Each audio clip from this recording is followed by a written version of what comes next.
Hello and welcome to the Tifo Football Podcast. I am Joe Devine and today I am joined by Alex Stewart. Hello. Hello. Hello. And Seb Stafford-Bloor. Hello, Joe. Hello. All well?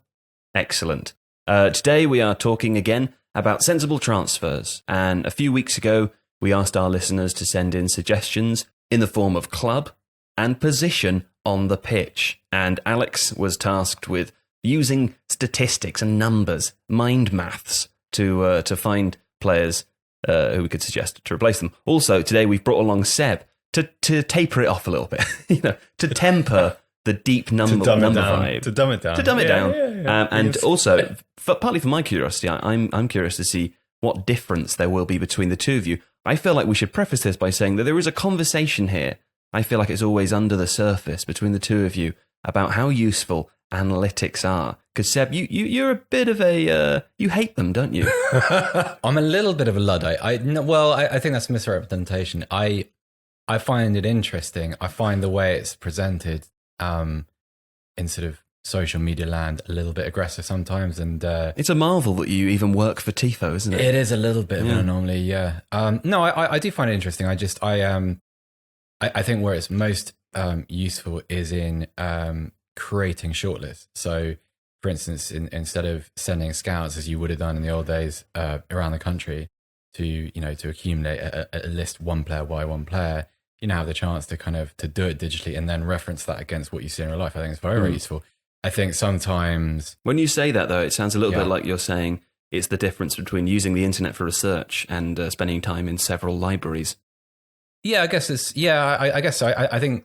I don't want to denigrate the analytics community. What I find odd is the notion of an analytics war going on, whereas in reality that happened like a decade ago in terms of the number of, maybe not in the same ways, but the number no one got killed, which is always a nice feature of. I'm sure some people lost their jobs. It's people being snide on Twitter more than anything else, which is part of the issue. I think that for me, there's a little bit of a barrier to entry. I think it's there's a little bit that whole debate on both sides is very aggressive, and I turn away from it. Okay. I'm not invested in either side of it really. I just find it quite unappealing. Well, today we're going to be talking about Newcastle, Atletico Madrid, Bayern Munich, Wolves and Spurs. We'll get to those in time.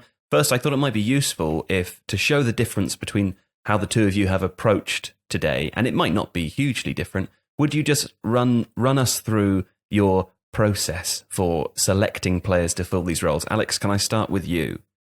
Yeah, I mean, actually, effectively what I've done is sort of what Seb's described, except I haven't then driven anywhere. So the first thing I do is I look at the player type of profile that I expect we're looking to find. In the case of, say, for example, the Spurs attacking midfield berth, it is to look to replace Christian Eriksen on the assumption that he's going. So what does Christian Eriksen do well? How can I then find other players that have similar metrics and the things that are particularly important for him? Once I've winnowed that down to a list of people that sort of make sense, I then watch a bit of those players through video clips and come up with a kind of final take on it. Okay, and Seb, how have you done it? In your brain? In a little bit in my brain, yeah. In different ways, depending on who we're talking about. So Wolves is on our agenda, and I think what I did there is I looked at what Wolves need, what they do well, and tried to add in players who, A, would find the adjustment to their style of play easy, players who had experience in competitions that can become relevant to Wolves. So, for instance, the Europa League, Wolves are in that this season. But also players that allow them to do more of the things that Wolves do well, and obviously also address their weaknesses. And how did you come up with the list of player names? The players you're already aware of? Players I've seen. So, as a rule, I try not to do the... just because, no, it's not a judgment, it's just because I knew the approach Alex would use. So I wanted to be different. So everyone says that, mate. I kept it to players I've actually seen play. I love the underlying thing here. This is why I brought this up. But I wanted to because I don't want to, for the sake of the variation, I don't want to talk about metrics and numbers. I want to talk about playing style, character, passion, heart, stuff like. So one of my players, for instance. I'm proposing moves from Sevilla to the Midlands, and one of the facts involved there is he's got a very young family, and also lifestyle, things like that. Because I think that if we can combine those two things, then you can provide a pretty complete solution. You need both. The human approach. To an extent, but they're just relevant because if we're going to do realistic transfers, it's not just about who you could transfer into a side in a kind of a football manager sense. Yeah. It's he's got to come and live in the place too. And is that going to work? And if it's not going to work, how's he going to perform? So that kind of stuff, basically. And I do feel like any sensible individual that's actually involved in transfers wouldn't take this kind of slightly binary approach that you sometimes see represented on Twitter with the stats community versus somebody else. It is very much a combination. And I think stats are used effectively to whittle down an available player roster of thousands, if not more. So you'd make but a then good all of these combination other here. things come in. Well, yeah, but I think that's exactly what would happen in a real club. That's what a Premier League side would do. I mean, the idea that you sort of, it's a great fallacy that exists with people, sort of the Luddite community, as we'll term it, who just believe that all scouting is people with laptops. In reality, it's just one aspect of the process, and any sensible club with any kind of decent recruiting model would work in the same way. So we're trying to kind of, it's meant to be realistic transfers, isn't it? So we try to kind of to do it as real world a way as possible. Well, it's sensible transfers. I don't know if I would call them all Is realistic. it sensible? Okay, But so right. Have you So- prepared? You prepared the wrong. Oh yeah, no. I mean, like that line between sensible and realistic I'd is say pretty thick. So, Huge difference. Okay. Right. Control Well, Alt Delete. let's start then with Newcastle, and I'm not sure. Unfortunately, I don't think I have the names of the people who submitted the ideas. Do you have them, Alex, with you? Because the first one I want to go to is Newcastle central midfielder. Obviously, there's a lot to discuss here. Do you know who that was, Joe? Who was that? Guess who that was. You've got one guess. Okay. From a former member. I'm going to take this more seriously than maybe I should. They're a former member. A former member? Yeah. Are they a former member since we closed the membership, or did they stop being a member before the end of the membership? I think possibly the former. Mm. But they were a regular. They popped up often. Is it that name that you always say? Yes, it is. Which that one name. is that? It's Flipendo. Oh, sorry. That's a few seconds there, which isn't going to interest anyone but ourselves. It Newcastle. didn't actually interest me. I'll be honest. No. Sure. Thanks. Newcastle central midfielder suggested by Flipendo. Of course, Rafael Benitez has left the club, citing differences in vision, which I think we all knew was coming. Not necessarily his leaving, but the differences in vision becoming a problem at some point. We don't know what's happening with that rumoured potential takeover bid, so perhaps we should consider this. I don't know. I mean, have you both prepared expecting Mike Ashley to be the owner? Yes. Okay. I think it's important to put a caveat in here at the moment, is that like this is the one area which is actually impossible, because there is really no predicting how, well, in a very cynical way, there is absolutely a way of predicting how Ashley will move through the market. But so much of this is, we're recording this before we have any idea who the new head coach is going to be. Mm-hmm. We just have a list of sort of betting favourites. And, I mean, that's a list which includes Ant and Dec at the moment. So Sure. we're dancing in the Does dark it? a little bit. It does. Well, interestingly, Ant and Dec, Ant by himself, but no Dec by himself, Well, which is interesting. what You do know, we read into The that? small I kind of interesting rather than Okay. capital. Reading that Ant is currently more available. Yeah, yeah. Dec, not so much. I genuinely don't know which one's which. Dec's the smaller one. Come Oh, on. okay. Don't denigrate them like that. They're national treasures. You definitely know who's No, who. I know, but they come so inherently package. as a pair. They're like Mel and Sue. I can tell the difference between those two. I don't know. Sue's got glasses. Okay. I mean, I don't, but they come in a package. Yeah, You don't really see. yeah. It's One like without Phil the and other. Holly, but their gender separates them, so it's I quite can easy tell to the tell the difference between difference. those, yeah. Exposing a real lack of cultural knowledge here outside of football. We're Anyway, just getting older. let's go with you first, Seb. I Yeah. think that's a good start. You've given us your caveat. No more excuses. Okay. Do go on. So, a couple of areas with Newcastle. We talked about central midfield. At the time of recording this, though, it looks very likely that Salomon Rondon will not return to Newcastle because Ashley is not going to pay the reported £10 million for a player that's nearly 30. Was he on loan there last He season? was on loan from West Bromwich Albion, and without him, it's a huge problem because not only are you losing the player, but the style of play that Benitez crafted was dependent on having a centre forward who could hold the ball up as the sort of the out ball. I'm not saying they were just a purely direct team, but their way of playing depended on his ability to play amongst 2, sometimes 3 different centre halves and do it very effectively. I'm working the assumption he's not coming back, and therefore I'm going to propose, after I get to central midfield, like a bit of a reinvention of that area, because you're not going to be able to replace that kind of player with the sort of profile that Newcastle typically buy. Right, so central midfield. I thought budget. I think Newcastle's approach is going to have to be either shopping on loan, which we can't really deal in at the moment, because without knowing the relationships of the manager with, a player only goes on loan to a club if the parent club trusts the manager, because otherwise, and if it's a young player, otherwise you're not gonna potentially risk someone being not interfered with, sounds wrong, but messed about with. You don't want the development of a player stymied by, if you were Mauricio Pochettino, you're not loaning a player to a Tony Pulis managed side, for instance. So Nathaniel Chalobah, damaged goods to an extent, off the back of a very serious kneecap injury. And he has returned, but last season, pretty much every Javi Gracia press conference had a question about Chalobah in it. And it was the same weird little answer about, well, he's training, but he's just not getting into the match squad, not first team squad.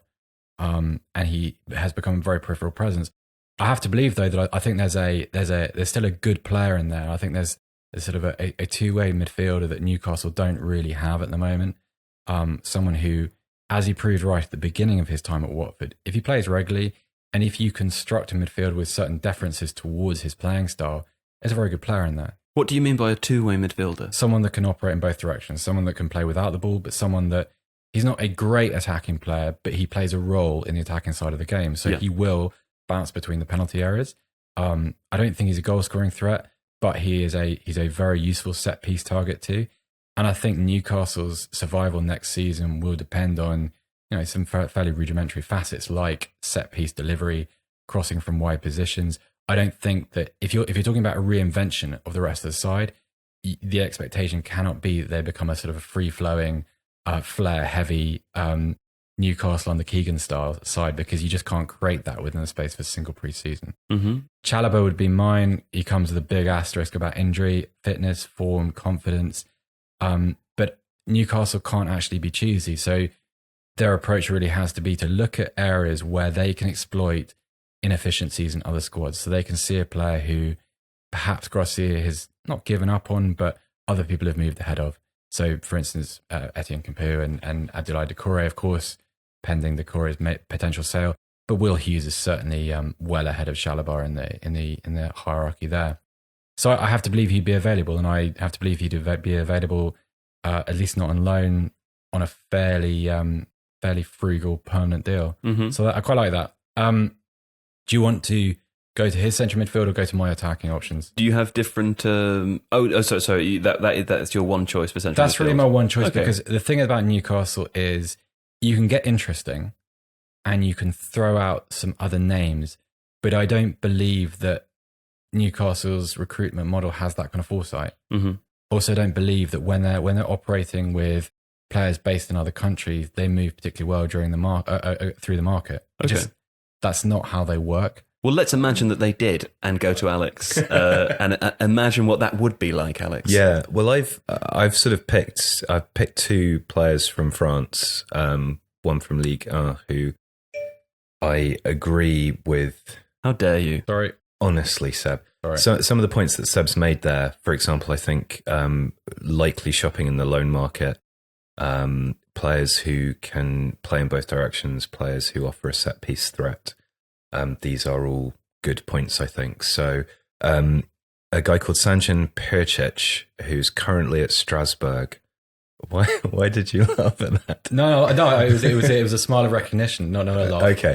Yeah. So he's owned by Levante, but he's basically been on loan from pretty much every club that's ever permanently owned him. Having said that, he does actually always perform well. Strasbourg have overperformed in Ligue 1 this season. He's probably a stronger defensive midfield than a creative one, but he's a good progressive passer of the ball. He's very functional. He does simple things well. and he does provide a good threat from set pieces. So he's the sort of probably reasonably bargain, if not just on loan option. The other option is a guy who's really quite exciting at Lens, who are one of these sort of talent factories in France, along with people like Sochaux. And he's called Cheikh Doucouré, and he is 18, I think, maybe 19. But he's basically another of these extremely dynamic, all-action, does-everything midfielders. The numbers are very good. Yes, that's with the caveat that he's in League Two. I know there's been quite a lot of kind of questions and comments around the translation of metrics from one league to another. So let's put that in context a little bit. So we released a video or two so far, one about Tottenham, one about Manchester United, in which we've pretty much done what we're doing here. So if you're just listening to the podcast, this is what we're discussing. And various comments underneath the videos have suggested that the numbers for a Liga or Ligue 1 team or player cannot be comparable to those of the Premier League. Yeah. So the simple answer is that they're not directly comparable. Just because a player gets, 8 interceptions per match in Ligue 2 does not mean they're going to go and do the same in the Premier League. What you're doing is looking at those players and how they rate compared to the players also in their league. So if somebody is streets ahead, so there's a Lens defender, for example, called Jean-Kevin Duverne, who's just come back from quite a serious injury, but is a very, very promising centre-back. And his numbers are streets ahead of pretty much all the other centre-backs in League 2, Ligue 2. So you can make an assumption that if he starts playing with much better players, his numbers will increase commensurate with that. So what you're not saying is you can just pick a player up, transition him, and he'll replicate how well he was doing. But the disparity in quality between those around him gives a very good indication that if he starts playing with better players, he'll play better. I mean, ultimately, it's guesswork, isn't it? But it's kind of intelligent always guesswork. To a degree. There is also an additional comment, which is that generally speaking, if a player moves from one European top 5 league to another, you can be fairly confident that that player will continue to do quite well, providing things like the system that they're playing in is fairly similar. There aren't other issues around things like injury, man management, and so on and so forth. Because any player that gets to one of Europe's top 5 leagues, generally speaking, has been quite thoroughly scouted and looked at. So there's a fairly decent bet that they'll be able to replicate their level of quality. Okay. Seb, you said then that you had some attacking suggestions for Newcastle. Yeah, and these start to get very low percentage because for all the reasons we've said before. Right. One from the loan market, which again is along the same sort of mentality as Chalobah, which is you're trying to take away a problem that another Premier League club is experiencing. Cenk Tosun. From Everton, is he? Yeah, a really poor transfer. I still can't believe that it was sanctioned actually because it was a Steve Walsh, Sam Allardyce clusterfuck basically. Spent far too much money. He doesn't seem to interest Marcus Silva in any way at all. So I have to believe that if a club is willing to share his wage liability, then he's a possibility. The one thing I'd say about him is he's not really a target man. He was billed as one, as someone that can hold the ball up. He's not in any way equatable to Rondon. What is he? He's somewhere between a 9 and a 10. Not necessarily particularly great in either category, but he can score goals. He can be physical. And he's actually a slightly more technical player than he's given credit for. Sounds like you're describing Wayne Rooney of a certain period. No, I mean I don't necessarily mean in terms of overall quality. He's a bit more quality. rugged than that. I think if he's to play in at the top of a Premier League formation, it has to be with somebody else. Because he's not complete enough to be a lone forward. And then a few others. I mean that's very much option 5 of 5. Got a player who played for Cologne last season, John Cordoba. A bit of a wild card because what his form in the Bundesliga 2 would equate to in the Premier League, I don't know. But he's young, he's Colombian, he's got a fairly complete skill set. He's scored goals with his feet, with his head. He's got a little bit of craft as well, so he can receive the ball almost in a kind of a false 9 position and then bring in attacking players around him, which is quite interesting. And he'd probably be quite cheap. Having been promoted with his goals, I'm not sure Cologne are going to be too eager to sell him. So don't know. The one that I would get excited about, which as a result of being excited about would never, ever, ever happen under Ashley, Youssef En-Nesyri from Leganes. 22. Physically, I don't know. He's a little bit worried. He's a strong player. He'll score. So people may remember him from the last World Cup. Actually, he scored the headed goal against Spain for Morocco. Really strong, like that sort of penalty spot area kind of header.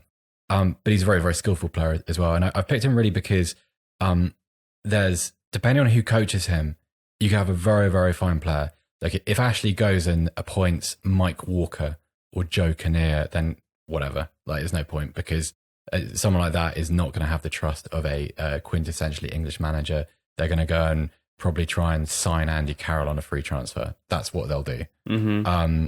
But En-Nesyri is absolutely fascinating. I think that sort of the range of his finishing is very interesting. I think he's the kind of player, and Newcastle especially, he's not an orthodox number 9. However, he's exactly the kind of player that Newcastle public would gravitate towards.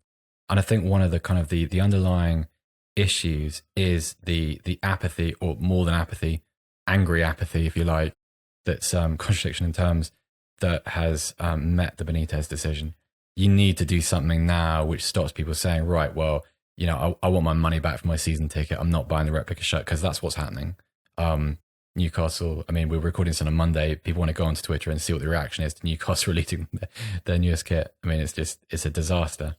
And En-Nesyri, 25 million euros, I'd have thought something like that, probably beyond Newcastle's price range. But then their stated aim is to buy players of that age.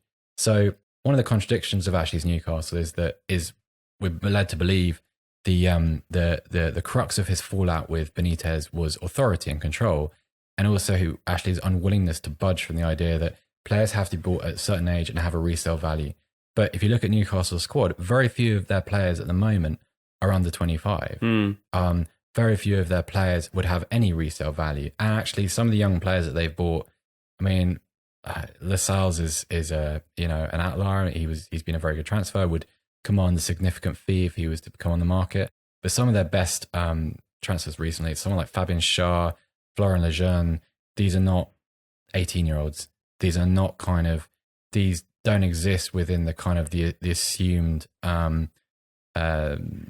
mechanic of Newcastle's transfer policy. So En-Nesyri would. Mm-hmm. But being Newcastle, that's a little bit too exciting. So I've scaled it down a little bit, and I think they're going to have to look in the Championship at some point if they're going to buy a 9 style forward permanently. Definitely Championship. Someone like Ollie McBurney, scruffy player physically, but really likable. Works very, very hard. Good in the air. Good finisher. Seems very, very happy at Swansea though, so I don't know whether that's achievable. Alongside that, Brentford is always quite interesting, and there's actually 3 different players, not forwards, but supplementary forwards, wide, inside forwards. Ollie Watkins, Syed Benrahma, Neil Mapai might be going to Sheffield United, but that's not done at the time that we're recording this. So all of those players, this fits what I said at the beginning, in that without Rondon, you have to reinvent this team. You cannot just you can't, for instance, if you were to sign on Bernie, you can't say, right, well, you're going to play in exactly the way Rondon did. You've got to create a proper front 2 or 3. Then can't just be one with 9 players behind him. So you have to have these wide forwards. And typically they're very expensive because they're amongst the most prized assets in the game now, because of the way the game works, and because nearly every elite formation has those players in them now. So yeah, I think they'd be economic. They're also young. They would have the resale value, but it's depressing because Newcastle should have been the most interesting part of this little assignment. Yeah, because actually, if you look at their defense, it's pretty well set. DeAndre Yedlin, not so much. I don't think he's a particularly good player. He's just quick. You need to replace him. Good goalkeeper, despite patchy form over the last 6 months. Really good trio of centre halves: Lascelles, Schär, Lejeune. Although Lejeune is I looked it up actually. There's no expected return date from his current knee injury, and he has had a really bad injury history at Newcastle. Right. So they're actually quite set there. And even in midfield, so we've added theoretically Chalobah, but they've got some sort of underutilized assets in there. Sean Longstaff may be going to Manchester United. We don't know that yet. Ki Sung-young remains an efficient, sort of passable Premier League player, probably a bit past his best now. John Joe Shelvey is still there, and still just 27. Like Shelvey, I understand all the issues with Shelvey, and I understand why people fall out with him. But he's still a very gifted player, and if you're going to pivot towards something which is a little bit more aggressive, a little less reliant on the kind of the organisation employed by Benitez, you need someone that can pass the ball over short, medium, and long range. And Shelvey can do all of those. And if you were to, he may not be perfect, but if you were to go out and try and buy that player, that is presumably a transfer that Mike Ashley would be unwilling to fit the bill for. Well, also, I've always thought with John Joe Shelvey that he's been unfortunate in some ways as to have not been in... Because if you think about the managers of the teams that he has played with at the time that he's played with them, he's almost kind of found his way randomly to be with those teams at a time where a manager, the style of play of which doesn't really suit him, and it's kind of an unfortunate career in some ways in that regard. It is, but I'd say it's his own doing. Like, he is a difficult person. He has fallen out with nearly every manager he's played for. Don't they make the most interesting footballers, though? They generally do, and I there's no getting away from the fact that he is still gifted. Yeah, if you can get him fit and you can put him in a system which complements his abilities and protects his inability to... He's not the hardest working player. He's not particularly great defensively. But if you can bank in between supplementary players in a 3-man midfield, Shelby's an asset. Again, it's such a hypothetical because this is going to depend on the coach. Like, there are some coaches who just habitually will take one look at Shelby's back catalogue and say, no thanks, get him out of the club as quick as possible. But I don't think Newcastle are in a position to will away players like that at the moment because they're in a very precarious situation. I was just going to say that he's still, in terms of progressive passing metrics per 90 and through passes and so on, he shows up in pretty elite company. And irrespective, I mean, he's not had a great deal of game time, but when he does play, he is capable of doing certain things that Newcastle otherwise very much lack. I think if you're Mike Ashley and Man United come in with 25 million for Sean Longstaff, throw him out the door. I mean, I don't understand that sort of move, but I agree with what Seb says. You have to have in a transitional club, and the worry with Newcastle always is that Ashley is not going to support this process properly. But whoever comes in will need to work out whether there's a continuity of identity from the Benitez era, which I agree does require a striker like Rondon, who is arguably the best sort of classic target man centre forward currently operating, or a complete reworking, in which case the squad is not altogether suitable for most styles. So it's really tricky. En-Nesyri, by the way, I like very much. He's come up in a few searches that I've done for other things. I don't know whether I'm looking at him through analytical eyes or I just really enjoy watching him play. But I think there's... Well, actually, he measures up pretty well in both terms. That's interesting. I find him very entertaining, and he's the kind of guy that, like, you know, that sort of that Sunday 11 o'clock game that's usually, you know, it's now on 11 rather than Sky Sports. He turns up in a few of those. Leganes are a little bit of a flawed team, but he's very interesting to watch, and I just like it's a little bit old fashioned, I think, but I'm eager to, you know, in my sort of pseudo role as Newcastle director of football, I want to bring a bit of joy to this team because you've taken Benitez out, and it could be a bit of a grind there, but it worked well. So all these structures are going with Benitez. You need to compensate in other ways other than just bring in someone. I don't know. I don't think you're going to get someone that is Benitez tactical equal. I just don't think it's possible because Newcastle can't appeal to that kind of manager anymore. Well, just before we move on, because we do have to, we've spent half an hour on the first one, which is no problem. Well, one thing, sorry, before which I'll add, Ayoze Perez will probably leave too. So that's worth... really? Yeah, he said, I think it was about March or April, he said, he released a statement that said, look, if things continue their way that they are at the moment, this is not really the way I want to spend my career. He's 25. He said, look, if the mentality at Newcastle changes, by which he meant if a takeover comes in and the sort of the imperatives are altered, he's happy to stay. But on the basis that doesn't look like it's going to happen, I think we assume that he's it's off somewhere. Such a drag, isn't it? Yeah. It's could be such a Newcastle. It would take so little to make this an interesting project. And also, you think that in the what I find funny about this, and I assume that the rumored takeover bid, and it's very difficult to have clear answers on the group in question. There's obviously a number of controversies with that potential takeover, but I imagine anyone doing their due diligence on the Premier League, not only would Newcastle make possibly the perfect club for a multi-billionaire owner to buy, just in terms of its history and its infrastructure and its fans and everything that's fantastic about the club, geographical area, supremacy in that part of the world. Absolutely. Now. But also, can you think of another club even in the top 2 English flights where the fans would be so desperate as to forget about any controversy that might come with new owners, because they would be so desperate to get rid of Mike Ashley, who is just a right? Yeah, it's also the interesting. Is that fine to say? Well, in this instance, I think it is, because I don't see that any single Newcastle fan would disagree with you. I do apologise for my language, though. The weird thing about Newcastle, Joe, I'm going to bleep that out. You might want to do that, but the strange thing here is that sort of one of the telltale statistics about Newcastle under Ashley is their commercial revenue, or lack of growth within their commercial revenue. During this era of the Premier League, over a period of 15 years, I think it's budged by about £2 million a year.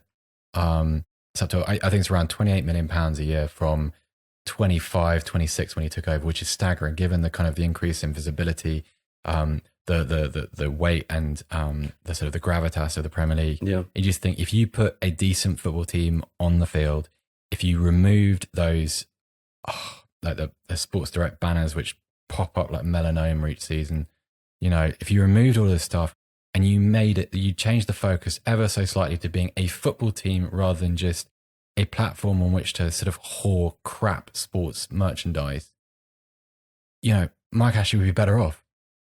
He would have a more valuable asset either to sell or to profit from.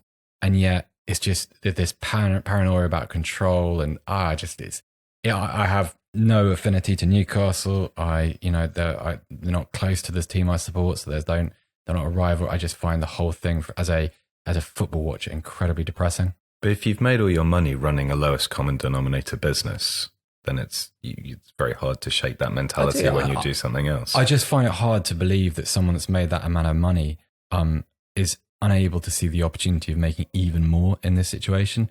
I know that not every rich man is a smart man. I understand that. There's an example of that staring us right in the face. But I think... Is that Alex? Oh, sorry. That's, sorry. I was confused for a moment. God, he did a great face. He sold that so well as well. Just deadpan. But it's just like, there has never been a better time to own a football club. Yeah. There's never been an easier time to make money out of football than there is now. It's been impossible for so long. And now, you just have to be competent. Yeah. You just have to make sure that the product you're selling isn't absolutely toxic. And you may not make a fortune, but you'll do well for yourself. Yeah. Even if it's just in the sense that you will sell for more than you bought. Who are the bookies' front runners for taking over the job as of today, Monday, the 1st of July?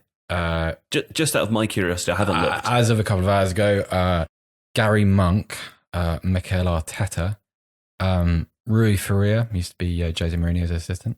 That'd be very interesting, but why Rui Faria would bother? Is Mourinho not on the list?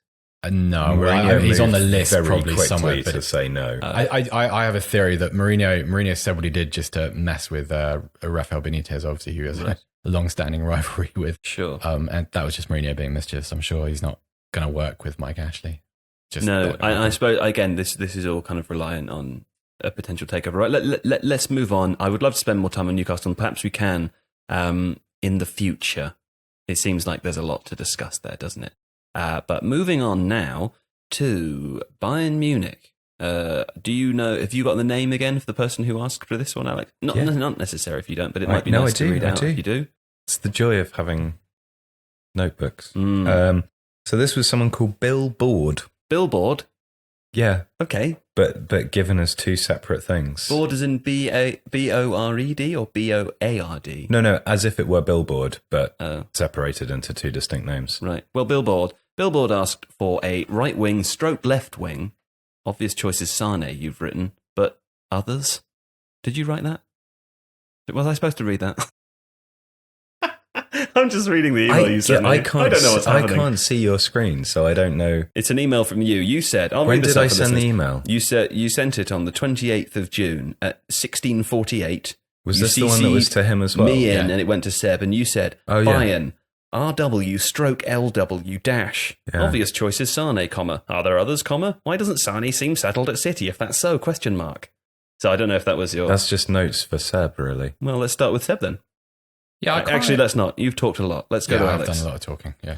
Who are your choices? Well, again... Put us in some context as well. Yeah, so for a long time, Bayern have had Bayern Robben and Frank Ribery as their two go-to wingers. Extraordinary players. Extraordinary players, huge longevity, vast international experience, consistently successful in the Bundesliga, in Europe to a degree as well. Can I also say that I think they inspired a generation of FIFA video game players to play with inverted wingers because they were so good at cutting inside? Well, I mean, actually, I think that applies to football more widely because actually, Seb mentioned earlier this transition now where a lot of elite teams will have inside forwards that cut in on their wrong foot and overlapping fullbacks. And really, as a pairing, Ribery and Robben were the two to really do that. And the joke, obviously, with Robben is that he only scores one type of goal, but it's still impossible to stop him doing that. And you can make points about the relative strength of teams in the Bundesliga with Bayern and their spending power and their squad ability. But still, this is a team that's delivered, 7-8 titles in a row now, and they have been absolutely integral to that. Bayern have undergone a bit of a rebuilding phase. From last summer, they appointed Niko Kovac, who'd just come off the back of a very successful season with Eintracht Frankfurt, to inject a greater degree of dynamism. Frankfurt were a very high-pressing team, very high-energy team. And I think there was a sense with Bayern that coming out of... When Pep Guardiola was at Bayern, the big debate was always, could he synthesize his possessional play with a more direct, aggressive style of football that you find in the German league domestically? And I think that the introduction of Kovac after another Jupp Heynckes interregnum was to try and bring back some of that dynamism and that aggression that German teams often seem to have. And a lot of the players in that squad were not built for that. So because they're getting older, right? Partly because they're getting older, but also partly because people like Thiago Alcantara, who's obviously a phenomenal midfielder, but there's a certain style there. People are being brought in for a reason to play a certain way, and there's a refresh. So Leon Goretzka, for example, is a much more dynamic, much more forward-running midfielder, and people like Serge Gnabry, who is yet another of these players that Arsenal once had and let go of. And the list of players that Arsenal could do with who were once on their books is extraordinarily long. Jeffrey Nadalard at Angers is another good example of a player who's doing brilliantly. So yeah, I think that with Bayern, what they're looking to do is replicate this sort of progressive running, dribbling, the ability to cut the ball back. Now, one example from inside the German league, because Bayern do like to buy from within the German league, is a guy called Milot Rashica. I almost certainly pronounced that wrong. He's at Werder Bremen, scored 9 Bundesliga goals, got 5 assists as well. He's 5'11", so the player I'm going to slightly compare him to is not physically necessarily exactly the same, but he reminds me a little bit of Mandzukic. He's a forward who has this tendency to drift out, particularly into the left-hand side. He's then very able to cut back in, create shooting opportunities, pulls the ball back really, really well. He's used to the German league. He would probably be fairly expensive, but Bayern have the money to be able to buy these sorts of players. The other one I'm going to throw out there, which may be something of a surprise, is Anthony Martial, who I think is fairly grossly undervalued by Man United for whatever reason. And obviously there's always stuff that happens behind the scenes that we're unaware of, but he hasn't settled. He's not been used well. He's basically another Memphis Depay, yet another player who's gone on to a different league, who's done superbly well there. It's a funny one with him, though, because I, if I'm right, there were reports earlier on, I think before the summer the transfer window started, that suggested that Solskjaer had made it known that Martial wasn't crucial to his plans for next season, but that the club had insisted on renewing his contract So regardless. Joel Glazer, I mean, this just illustrates what a nightmare Man United is as a club at the moment. Joel Glazer looks at, it might be Joel or Avram Glazer, I'm not sure which one said this, but he was like, Martial is our Pele. It just illustrates just how little football knowledge exists at the top of Man United. It's just no comparison, but likes him. I don't need more than that. I mean, I agree with that. It's completely, I think Martial's a grossly undervalued player, badly underused as well. But like, there's this loyalty to him at Manchester United, which at the moment is obstructing him from making moves, which most likely would be better for his career. Yeah, if he went to Bayern, he could very much fly. I mean, this is assuming that Kovac continues with this sort of system. Thomas Müller has stepped in quite well on the right-hand side to cut in. So I think they're more looking for a left winger. Again, that's probably why they've been linked with Sané, who may look for a return to Germany. I mean, there's Seb would potentially know more about this than I would, but I think last summer there was this oddity where he didn't get picked for the Germany World Cup squad. There was clearly something going on in the background where because he was the ideal player for Joachim Löw to have taken, and look how Germany did without that kind of dynamism. He'd come off the back of a stellar season in the Premier League, and then this season he's fallen away significantly. Other players have been used in that position. It feels like maybe there's something awry there. Maybe and Bayern are happy to take a player on loan for a season as well. That's worth noting. I mean, they did it very successfully with James Rodriguez, for example. So that's not to say that either one of these players couldn't move to Bayern for a season, play really high-level football, and then come back and be an asset for their club. So if they can get Martial, that's who I'd go for. If they shop domestically, Rashica at Werder Bremen. Sané does make sense, but I think there's a lot more. There are reasons that transfer would be more problematic. Okay, Seb, who are your choices? Yeah, I don't hate the Sané idea. I mean, he's returned to the German squad. He played in Germany's last game before the summer break. He was absolutely outstanding against, I think, Andorra. There's a friendly in Germany, and he was magnificent. He's now got cornrows, by the way. He's changed his haircut. Okay. So I didn't recognise him for the first cut at sort of like 40 minutes of that game, and then because it was the German commentary we were watching, right? And then you realised, and I realised, oh, that's Leroy Sané, and he was absolutely that magnificent. lightning quick man. He was brilliant. I mean, the fee is. I mean, I don't really understand the Man City thing beyond conjecture. So the theory seems to go that Guardiola, being the very successful manager that he is, but also the control freak that he very obviously is, doesn't really like Sané's ad-libbing qualities. Like he is more comfortable with footballers playing on a rail, so to speak, playing by direction. Sané isn't really that player. He's got a sort of there's something about it that he doesn't quite like, and so I think Sané's another one who has become underused as a result. I mean, remember his first season at Manchester City and his second season. Some of the things he does with the ball at his feet, no other City player can do. And I include De Bruyne in that, I include Sterling, David Silva, Aguero. When I first watched him play for City, I thought he was going to be the best player in the league in a couple of years. He looks so dominant. He has every ability you could want for a player in that position. I mean, there are other things though. I mean, I'm instructed by Bayern's interest in Callum Hudson-Odoi. He's coming off a serious injury, so there's a little bit of an asterisk there. But I would say, if I was in their position, I think I would wait for that, because they're the three players that operate behind Lewandowski, Gnabry, Müller, Kingsley Coman. The only problem I have with that, Coman's a bit brittle as a player. He's got a bad injury history. Gnabry, I still don't quite know how good he is. I think he can be a very attractive player. He can be very effective, but is he someone that allows you the kind of the dominance that Bayern enjoy in the Bundesliga in the Champions League? Probably not. And probably not quite at that level. I don't think he's a winger either. No, me neither. I think he's more of an internal player.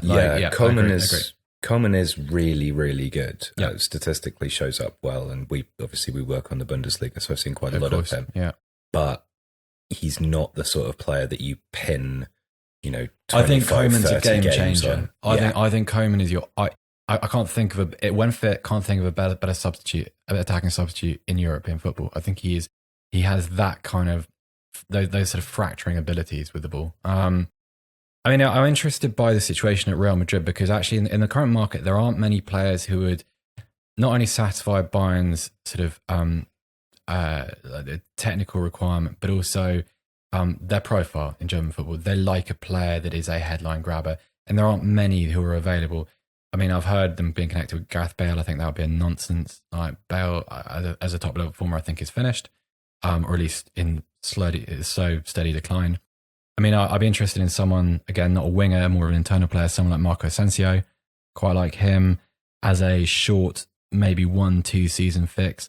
I like the idea of a kind of a slightly more traditional sort of number 10-y Isco type, because I think that's one of the qualities they lack in the attacking formation. Like Müller is not that player, really. Even if he plays directly behind Lewandowski, he's someone that operates in space. He is not a get on the ball and do creative things with it kind of guy. At least that's not his primary ability. And so that sort of number 10 position, I think that's where I channel my energies.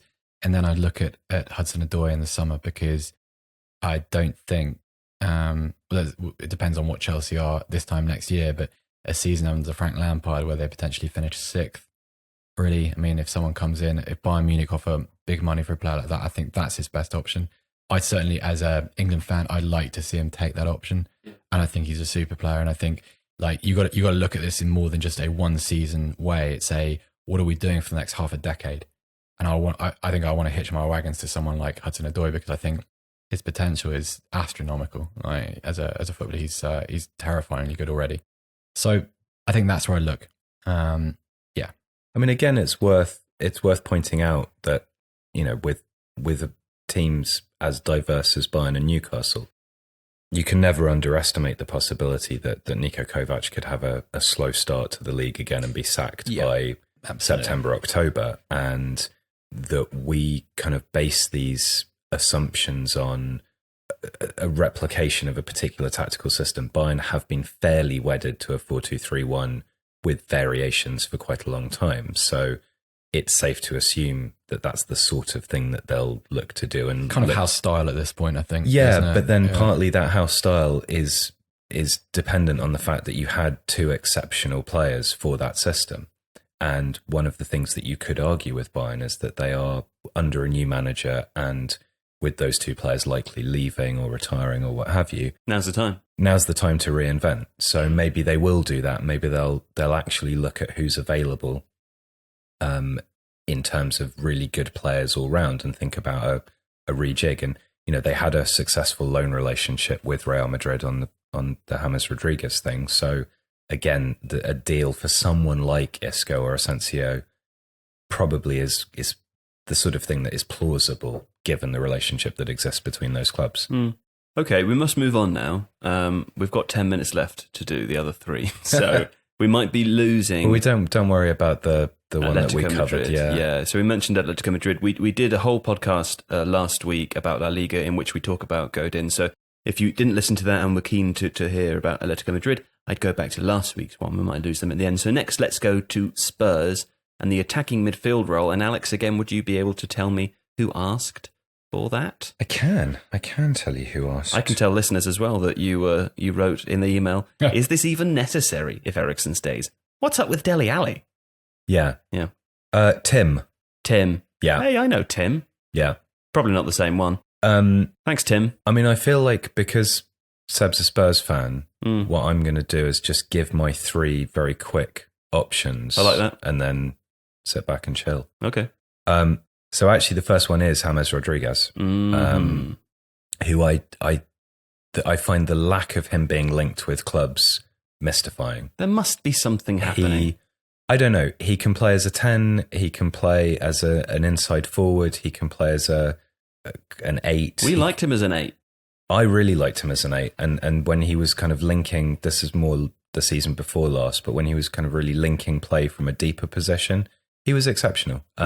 He still weighs in with goals. He still weighs in with assists. As an all-rounder, it's quite hard to find a better kind of central to attacking midfielder in Europe currently. So if he's around and he's available. I know Seb has concerns about wages, but he's there. Giovanni Lo Celso, who has been linked heavily with Spurs, in the same way that Tanguy Ndombele is a transfer that makes sense for Spurs, I think Lo Celso is, should Eriksen leave. There are a lot of reasons to like him, and PSG are the sort of club, I think, that, you know, they sometimes acquire players and then don't really know what to do with them. And Lo Celso seems to have fallen into that after a kind of breakout season with Real Betis. He's slightly gone off the boil and maybe needs rescuing a little bit. Someone else who I really like is a guy called Rodrigo de Paul. He's at Udinese. He also plays for the Argentine national side, and has actually recently, I think, been one of the players who started to make the Argentina midfield tick a little bit better under Scaloni. Again, very versatile. He can play out wide. He can pretty much play as a false nine kind of striker, also as an attacking midfielder, or even a little bit deeper.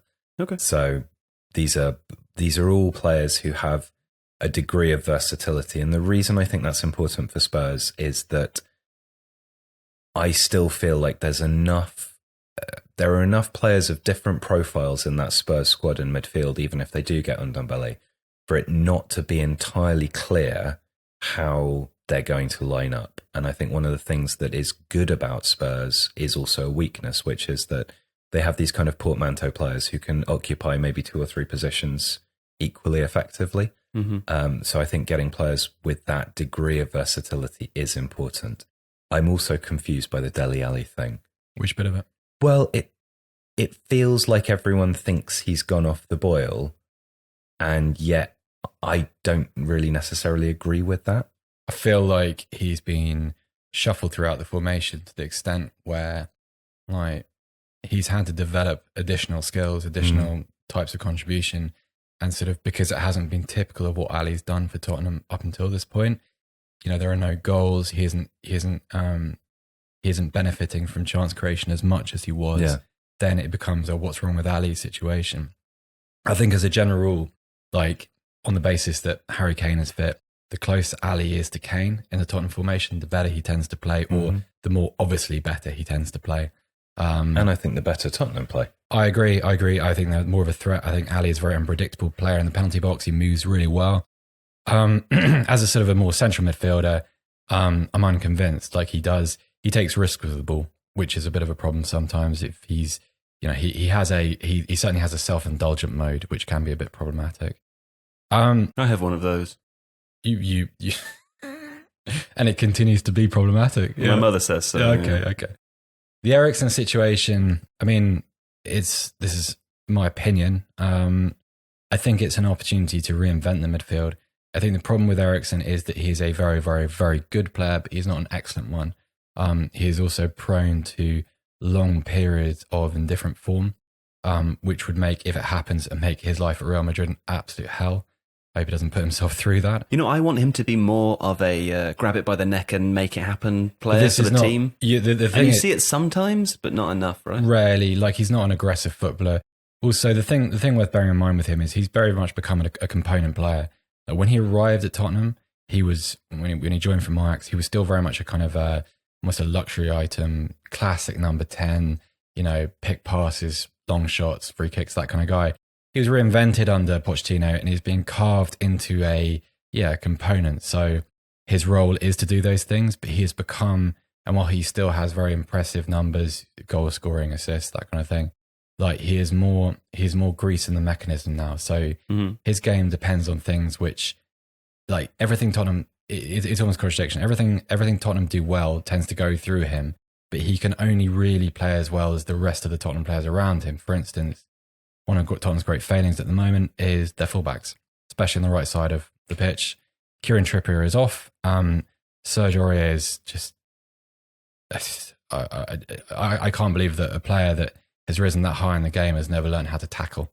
He's just a problem. You can't trust him in his own penalty box, and he's just not good enough, essentially. And because one of Eriksen's primary roles is to see the whole breadth of the pitch and to open up the angles at those fullbacks bombing forward. God, I sound like You sound like a proper football man. I did. That's almost an affectation, isn't it? Bombing on. People get worried about our accents, so we'll go with that. Yeah, well, bombing on. You need to start referring to Tottenham Hotspur Football Club as well. Yeah, go formal. Okay, so I've got a kind of a dual response to this. I think first and foremost, Tottenham's priority is not attacking midfield. Like let's work on the basis, and Dembele is going to join.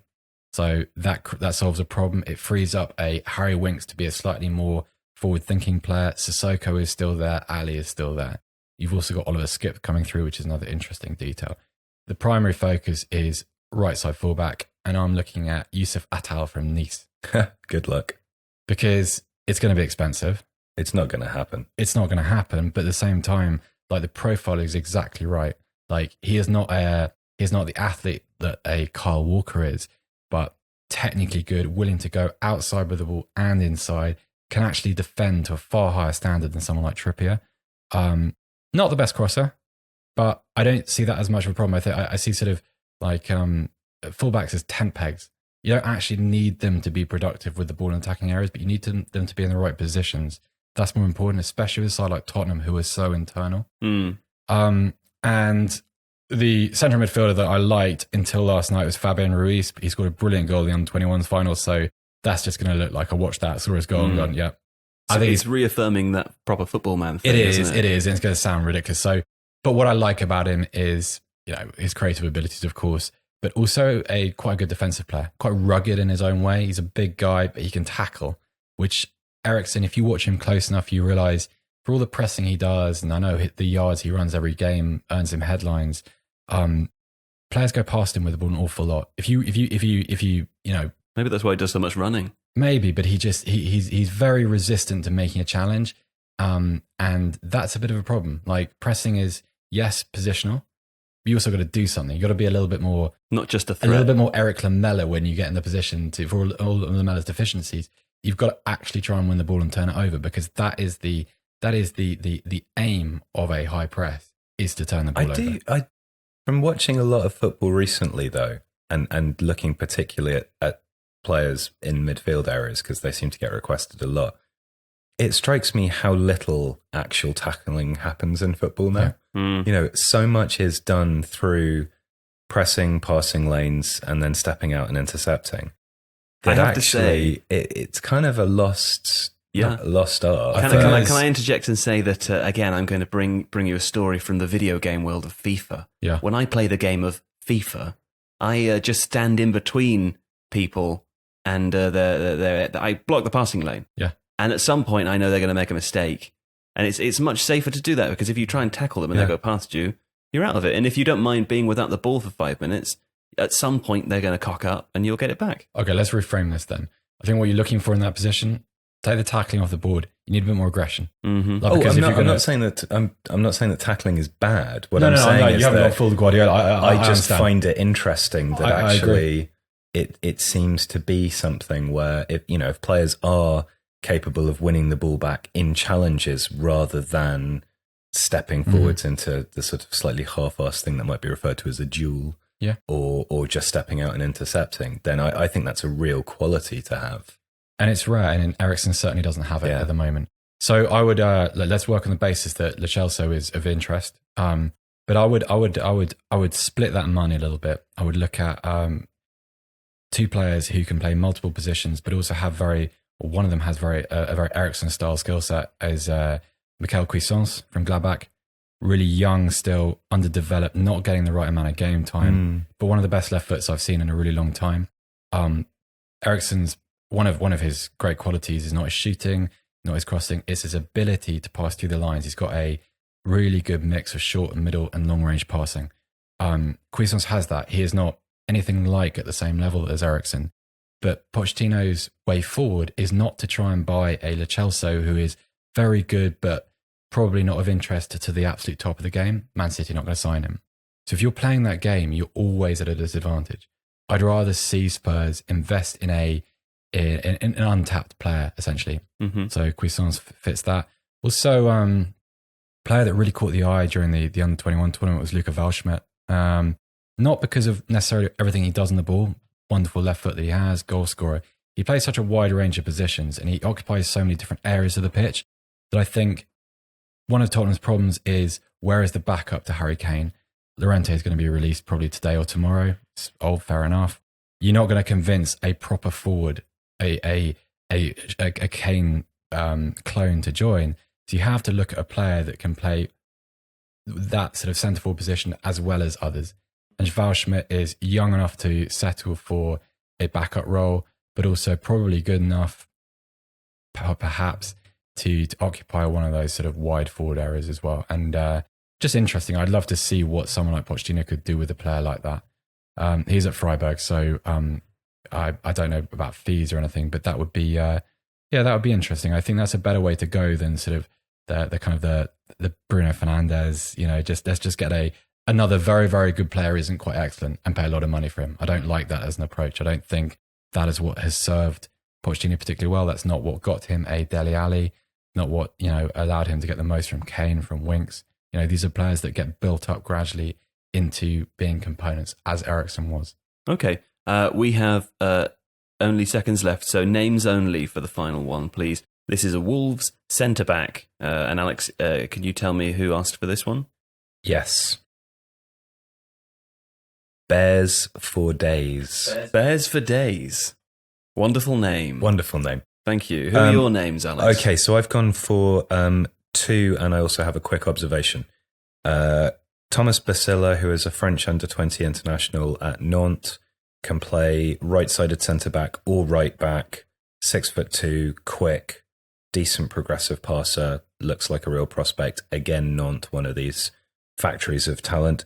And Diogo Leite, God knows how you pronounce it. It's Portuguese, Leite. He's at Porto. He is another really, really good passer of the ball, another youth international, and is perhaps more Wolvesy in the sense that he's Portuguese.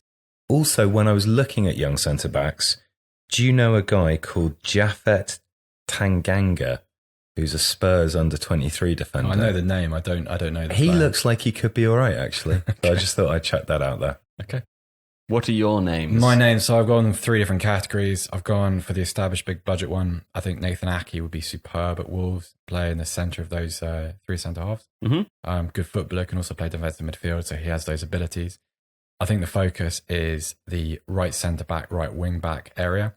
Finals, Jerry Saint-Just can also play right back, so that's quite an interesting little natural fit for that area of the pitch. Mm-hmm. Another centre half, they have a little bit of a weakness in defending set pieces, and they're not the most productive in attacking set pieces. Sevilla's Simon Kjaer, the guy we mentioned earlier about the young kids and living in Seville, which must be, maybe Wolverhampton's a little bit of a tough sell for him. Mm-hmm. But then there's one really obvious one on the George Mendes client list. Nelson Semedo is not having the most happy time at Barcelona, and is most probably for sale. Now, I think Doherty's done a good job at right wing back. I think Connor Cody has been excellent at centre half, but I think there are very few areas where you could improve realistically. But I think that is one area. So Semedo would interest me, and obviously, given who his agent is, that's a doable one. 1 point on Wolves. Like last season, they used just 18 outfield players in the Premier League. And of those 18, Leo Bonatini and Helder Costa have already gone. And obviously this season they're playing in the Europa League. Hopefully they'll get through the qualifying stages. So they are going to need to develop their bench. One of the names we're connected with at the moment is a guy called Robert Skov, who plays for FC Copenhagen. Very interesting guy. Like he is a naughty player. He is. He's one of those guys that sort of, if you've seen him, you kind of immediately fall in love with him. Very stylish footballer, lovely left foot. And that would be very interesting because I do think they need to have a little bit of variation at the top of the pitch. Their midfield seems kind of set in stone for now until Moutinho gets a little bit older. I wouldn't interfere with that. It works very, very well.